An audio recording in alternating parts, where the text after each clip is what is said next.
Hello student, this is Shaheen and in this particular lecture video we are going to discuss another assignment जो कि business law का है। इसका code है BCOC 133 और ये आप लोगों के लिए जून और दिसंबर दोनों के लिए वैलिड है 2024 के लिए। इसमें ना केवल आप लोगों को असाइनमेंट के क्वेश्चंस मैं प्रोवाइड कर रही हूँ बल्कि मैं एक्सप्लेनेशन भी दे रही हूँ, क्योंकि हो सकता है इट क्वाइट भी पॉसिबल कि ऐसे क्वेश्चंस आप लोगों के पेपर में आ जाएं तो वो वहाँ इम्पॉर्टेंट हो जाएगा। नाउ क्वेश्चन नंबर 1 हमने डिस्कस कर लिया था। क्वेश्चन नंबर 2 देखते हैं। डिस्टिंग्विश बिटवीन, सबसे पहले है कोवर्जन और अनड्यू इन्फ्लुएंस, सेकंड है fraud and miss representation.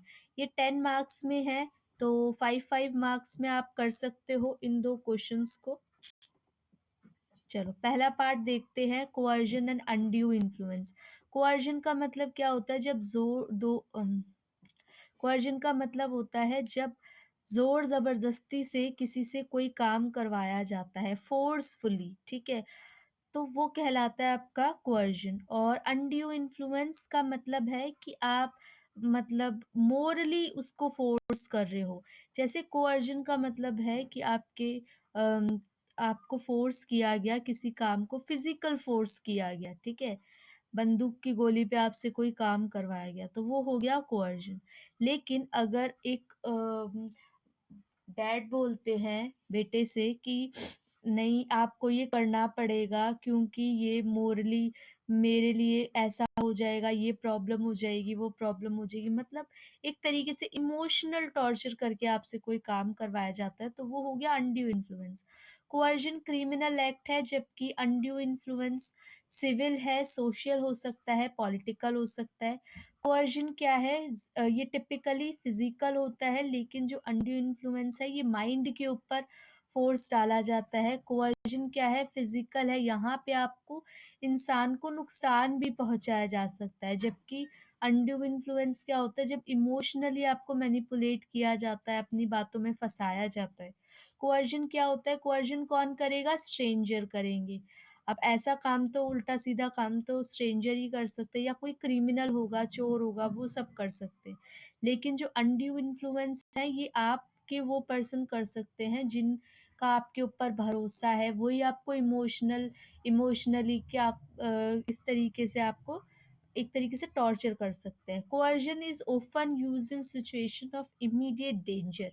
Coercion से खतरा हो सकता है, लेकिन अनड्यू इन्फ्लुएंस आपको क्या करता है? इतना खतरे वाली सिचुएशन को नहीं लेके आता। कोवर्जन इलीगल है और अनड्यू इन्फ्लुएंस इलीगल नहीं है, लेकिन अगर एक हद से ज़्यादा अनड्यू इन्फ्लुएंस का भी इस्तेमाल होता है तो ये क्या हो जाता है? आपका लीगल एक्शंस लिए जाते हैं। कोवर्जन क्या होता है? विक्टिम को छोड़ देता है, leaves the victim in a state of fear. मतलब कोवर्जन की वजह से जो भी विक्टिम होता है, जो भी पर्सन होता है, वो डरा सहमा रहता है, एक तरीके से डिप्रेशन वाली सिचुएशन हो जाती है। लेकिन अनड्यू इन्फ्लुएंस में वो इतना विक्टिम के ऊपर इतना इम्पैक्ट नहीं डालता।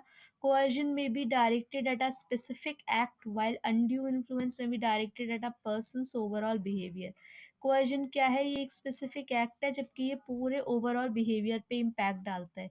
या I guess so 8 to 9 points होंगे, आप 5 भी कवर करोगे तो इट्स वेल एंड गुड।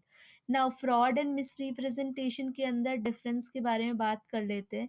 तो सबसे पहले इंडियन कॉन्ट्रैक्ट एक्ट 1872 फ्रॉड जो डिफाइन है वो सेक्शन 17 में, और मिस रिप्रेजेंटेशन का मतलब होता है 18। फ्रॉड का मतलब होता है जब आप जानबूझकर कोई काम ऐसा गलत करो, आपको पता है कि ये काम सही नहीं है फिर भी आप वो काम करो, दैट इज कॉल्ड फ्रॉड। और मिस रिप्रेजेंटेशन का मतलब होता है जो कि भूल से या आपको नहीं पता कि ये गलती है तो वो कर दिया जाता है, तो वो हो गया एक मिस रिप्रेजेंटेशन।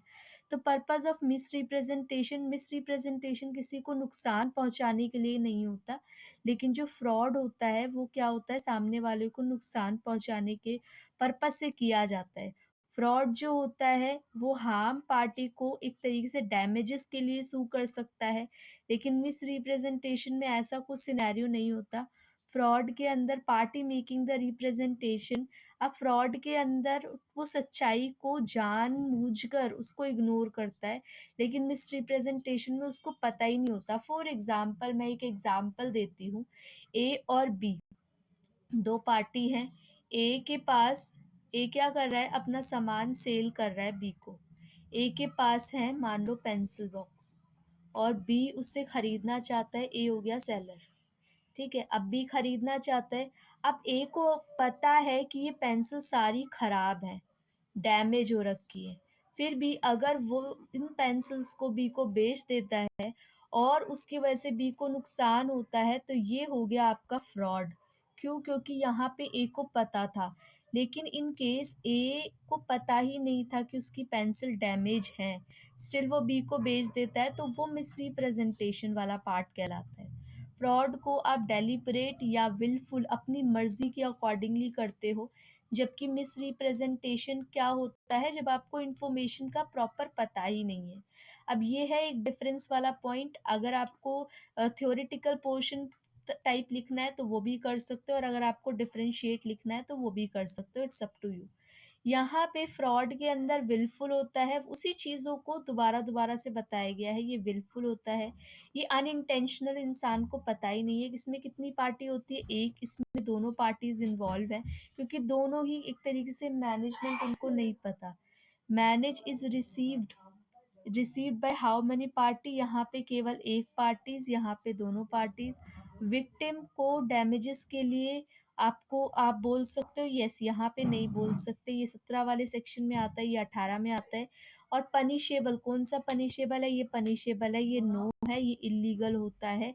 जबकि इसमें अगर ज़्यादा होता है तब ये क्या होता है, इलीगल वाला या कोई भी पनिशमेंट वाला सिनेरियो बन जाता है। तो that is all about this question, जिसके अंदर हम लोगों ने दो पार्ट को डिस्कस किया। बाकी आप लोग को अगर पीडीएफ कंटेंट की अवेलेबिलिटी चाहिए तो आप लोग कमेंट सेक्शन में मेंशन कर सकते हो, या हिंदी कंटेंट के लिए भी आप लोग कमेंट में बता सकते हो, मैं अवेलेबल करा दूंगी। ठीक है, बाकी आप लोगों से मिलेंगे नेक्स्ट लेक्चर वीडियो में। तब तक आप चैनल को सब्सक्राइब करो, शेयर करो video as more as possible. Thank you for watching and be happy students.